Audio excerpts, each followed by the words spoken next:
하나님은 선하신 분이십니다. 마음이 청결한 자에게 선을 행하시는 분이십니다. 당신의 자녀인 우리에게 눈을 고정시키시고 선을 이루시는 분이십니다. 비록 우리의 눈에 이해되지 않는 부분이 있지만 감찰하시며 하나님의 뜻과 시간표대로 모든 일들이 진행되게 하십니다. 시편 73편부터 83편은 아삽의 시입니다.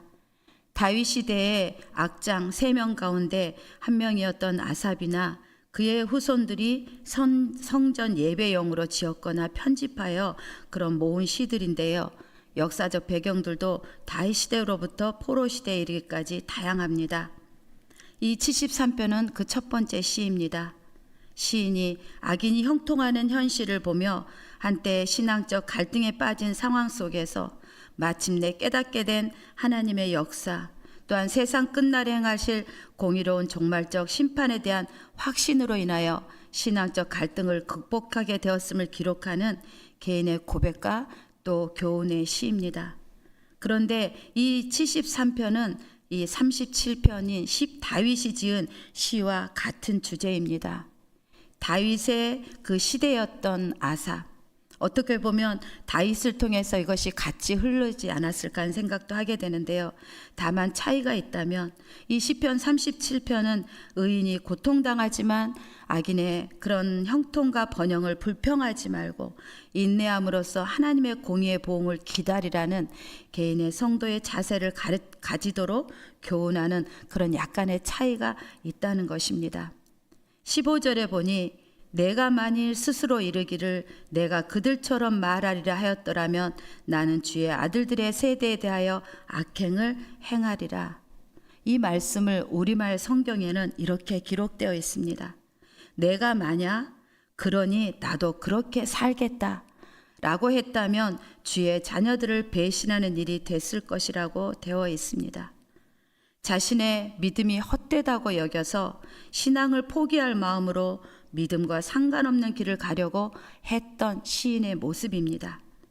악인과 오만한 자들의 교만, 강포가 마음에 들지 않았고 문제라는 것도 알았지만 그럼에도 고난 없이 너무 평안하고 잘 사는 것처럼 보이는 것에 속상하고 마음이 빼앗겨서 허탈감에 빠졌던 시인의 모습입니다.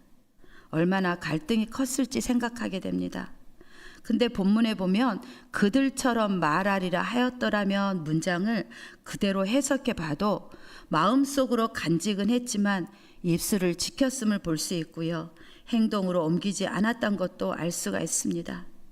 자신의 감정대로 충동적으로 행동하지 않는 이유가 다른 형제들을 생각해서 그렇게 하지 않았던 것임을 고백하고 있는데요. 자신만이 아닌 다른 믿음의 사람들에게도 영향을 줄 수 있다는 점을 고려했다면 그가 어떻게 보면 믿음이 좋은 그런 자였음을 볼 수가 있습니다. 우리가 때로는 내 자신만을 바라볼 때는 넘어지기도 합니다. 그러나 내 믿음의 배우자 또 내 자녀들이 이것들을 볼 거를 생각하면 우리가 또 일어나야 한다는 것이고요. 또 때로는 나의 모습을 바라보고 있는 우리 또 구포교회 함께 신앙생활하는 성도들에게도 충분히 시험거리가 될 수 있기에 나 자신의 문제에 얽매이는 것이 아니라 다른 이들의 믿음도 고려할 수 있는 그런 귀한 믿음의 소유자가 되는 구포교회 우리 성도님 되기를 축복합니다. 경제의 고통을 당하고 입에 풀칠할 것이 없는 상황에서는 어떻게 보면 돈만 생각하게 되는 건 당연합니다. 건강이 없을 때도 건강이 더 중요하게 보이듯 막상 자신에게 없는 것이 다른 이에게 있는 것을 보게 되면 당연히 부러워지는 것이고요. 충분히 그렇게 생각할 수 있다고 여겨져 시인이 이해가 가기도 합니다. 그러나 마음이 정결한 자에게 선을 행하시는 하나님이심을 믿었기에 이해하려고 애쓸수록 마음이 심란했고 또한 답답했던 것입니다. 부정적 시각을 갖게 되니 더 이상 믿음의 눈으로 보이지 않게 되었던 것입니다. 한번 빼앗겨버린 마음, 다잡는 것이 얼마나 어려운지를 보여주는데요. 그만큼 마음을 빼앗으려는 영적 공격이 크다는 것도 알 수가 있습니다. 아담과 하와가 보감직하고 먹음직한 것에 마음을 빼앗겼듯이 말입니다. 그러나 마침내 하나님의 성소로 들어갔고 결론을 얻게 하셨습니다. 말씀과 기도로 주께 나아가야 할 이유를 우리를 가르쳐 주고 있는데요. 깨어있지 않으면 넘어질 수밖에 없다는 것입니다. 물론 깨어있어도 넘어지기도 합니다. 그러나 깨어있고자 애쓸 때 고난의 순간에는 이해할 수 없지만 마무리가 된 후에는 이길 힘과 또 감당케 하셨음에 확실한 차이를 알게 하시고요. 또 그 순간에도 하나님이 함께 하시고 은혜를 주셨다는 것들을 깨닫게 되는 차이가 있다는 것입니다. 시인이 잘한 것이 무엇입니까? 성소로 향했다는 것입니다. 스스로 답을 찾을 수도 없고 마음을 닫을 수도 없기에 성소로 향한 것인데요. 과연 애통하며 부르짖게 되었을까요? 너무나 힘이 들어 한마디도 나오지 않았을 것이라 여겨집니다. 그러나 성소에 들어가는 자에게 주시는 은혜가 있기에 레마의 말씀, 깨달음으로 이 신앙적 회의를 극복해 하셨습니다. 우리가 늘 예배함으로 성소에 들어가지만 또한 문제에 봉착했을 때 하나님의 성소로 나오라는 감동을 주실 때는 시간과 상관없이 순종하다 보면 하나님께서 문제에 더 이상 매이지 않고 이길 힘과 지혜를 주신다는 것입니다. 의인과 악인이 가는 길이 다르기 때문에 이 악인의 형통과 번영을 부러워서는 안 되지만 솔직하게 부러운 부분이 있는 것도 사실입니다. 시인도 시험에 빠져 삶의 관점으로 힘들었지만 성전에서 하나님을 만나고 난 후 많은 교훈을 얻게 되었는데요. 예수님을 만난 사람들의 삶이 극적으로 바뀌는 것이 특징이듯이 시인도 큰 깨달음을 얻습니다. 18절 19절에 보니 악인들의 결말이 어떠한지 깨닫게 되었습니다. 말씀을 기억나게 하신 것인지 영적인 체험을 한 것인지는 모르지만 꿈꾸듯이 사라질 대상임을 또한 꿈꾸듯이 하나님께서 알게 하신 것입니다.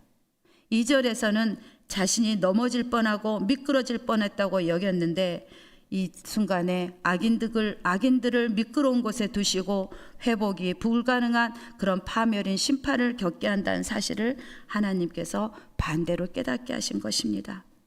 그렇다고 악인에 대한 심판이 반드시 죽음 위에 있을 것이라고 말하지는 않습니다.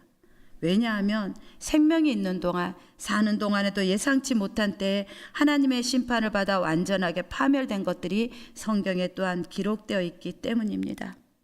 여기서 우리가 또한 주의할 것은 악인들의 결말이 좋지 않다고 해서 성도들이 자신을 마치 의인이라도 되는 듯이 그들을 얕잡아 보거나 정죄하는 태도를 취해서는 안 된다는 것입니다. 두 번째, 어떻게 보면 더 큰 깨달음입니다. 시인의 내적 상태가 완전히 바뀌어 버렸습니다. 의인이고 자신은 죄가 없다고 여겼는데 이제는 자신의 문제가 무엇인지 얼마나 무지한지 잠시 흔들렸던 자기 모습을 분명하게 인지하게 되었습니다. 악인의 결말을 아는 것보다 하나님의 인재하심으로 신앙적 회복을 극복해 하신 감동에 눈물을 더 흘리지 않았을까 싶습니다. 신앙이 올바른지 굳세고 진실한지 여부는 이렇게 직면한 시험을 통해서 증명이 되는 것을 보게 됩니다. 악인의 형통함을 보고 괴로워하고 불평하느라 21절에 마음이 산란하며 양심이 찔렸다며 그런 격심한 그런 고통 가운데 허우적거리며 믿음이 흔들리고 집중되지 않았음을 회개하는데요. 1절에서도 말씀하신 것처럼 마음이 정결한 자에게 선을 행하시단 말씀이 단순히 도덕적으로 깨끗한 상태를 뜻하는 말씀이 아니라 다른 것에 마음을 빼앗기지 않고 오직 하나님께만 집중된 마음을 의미하는 것인데요. 마태복음 5장 8절에서도 마음이 청결한 자는 복이 있나니 그들이 하나님을 볼 것이라는 말씀대로 회개의 영을 부어주심으로 빼앗겼던 마음들, 갈라졌던 마음들, 우리가 때로는 기도하지만 기도의 줄기가 잡히지 않을 때 기도함으로 하나님이 줄기를 잡게 하신 것처럼 그렇게 하나님께 집중케 하심으로 인해서 임재를 경험하게 되었다는 것입니다.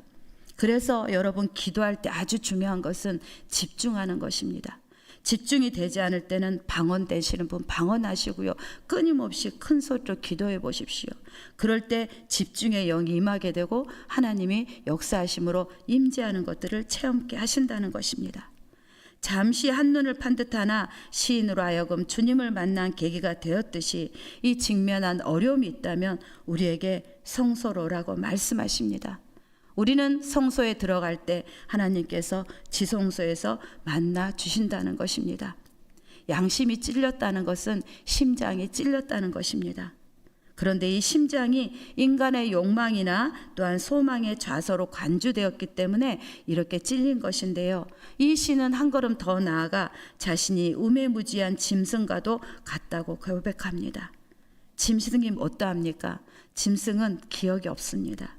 받은 은혜를 잊는 자신을 발견하면서 자신이 짐승과 같다고 고백하게 된 건데요. 날마다 받은 은혜만을 갈구할 것이 아니라 우리에게 이미 주셨던 은혜를 기억하며 감사를 고백할 때도 신앙을 회복해 하신다는 것들을 우리가 기억하면 좋겠습니다. 그런데 이 시인은 자신이 넘어지지 않고 죄의 자리에 앉지 않는 이유가 자신이 성소에 들어갔기 때문이라며 자신에게 답을 찾는 것이 아니라 23절에 보니 주께서 내 오른손을 붙드셨기 때문이라고 고백을 하고 있습니다. 하나님이 붙들어 주셨기 때문에, 자신이 항상 주와 함께한 이유도 주님이 먼저 함께해 주셨기 때문이라며 고백을 하고 있습니다. 함께 하시는 하나님께서 주의 교훈으로 시인의 삶을 이끄시는데요. 이 교훈은 하나님이 말씀으로, 가르침으로 하나님의 계획대로 인도하신다는 의미입니다. 우리의 눈에는 보이지 않는 하나님의 계획이 우리에게 있기에 오늘 하루 더 큰 하나님의 축복이 예비되어 있는 것들을 바라보며 모든 시험을 이겨나가는 우리 모두가 되기를 소망합니다. 하나님의 손을 붙들고 계시니 우리는 승리케 되는 것입니다. 더 이상 눌려서 어둠에 묶여서 살지 않게 하신 것입니다. 신앙이 흔들리는 위기까지 겪었던 시인의 믿음이 이렇게 달라졌습니다. 하나님을 향한 절대 신앙의 자리에 앉게 된 것입니다. 25절에 하늘에서는 주 외에 내가 사모할 리 없나이다. 땅에서는 주밖에 내가 사모할 리가 없나이다. 주님 한 분만으로 만족한다는 고백을 올려드린데요. 최고의 고백이지 않습니까? 주님이 나의 전부이십니다. 우리의 고백이 되길 소망합니다. 비록 어려움을 통과하는 과정에는 아픔이 따르지만 그로 인해 믿음의 깊이가 더 깊어지는 축복이 반드시 있습니다. 이전과는 다르게 문제들을 바라볼 때 좀 더 냉철해지게 하시고요. 믿음의 확신으로 가득 찬 자신, 내가 언제 이렇게 믿음으로 성장했지 하는 것들을 깨닫게 하신다는 것입니다. 그것이 바로 은혜입니다.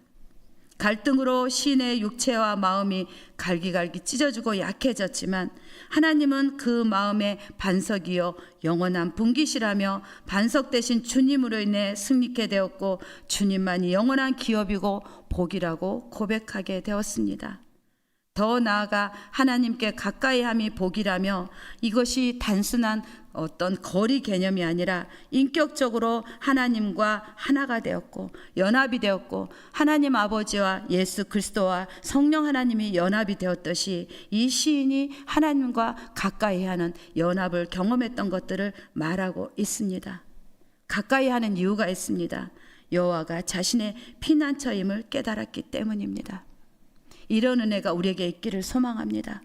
우리에게 있는 복, 절대 악인들이 추구하는 형통과 번영이 아닙니다. 시인의 고백처럼 주님만을 사모하고 가까이 하는 우리의 모습을 통해 하나님이 우리에게 주시는 복, 영원한 하나님의 나라이고요, 영원한 생명이고요, 영원한 행복인 것입니다. 오늘도 우리 안에 그런 놀라운 은혜가 있기를 소망합니다.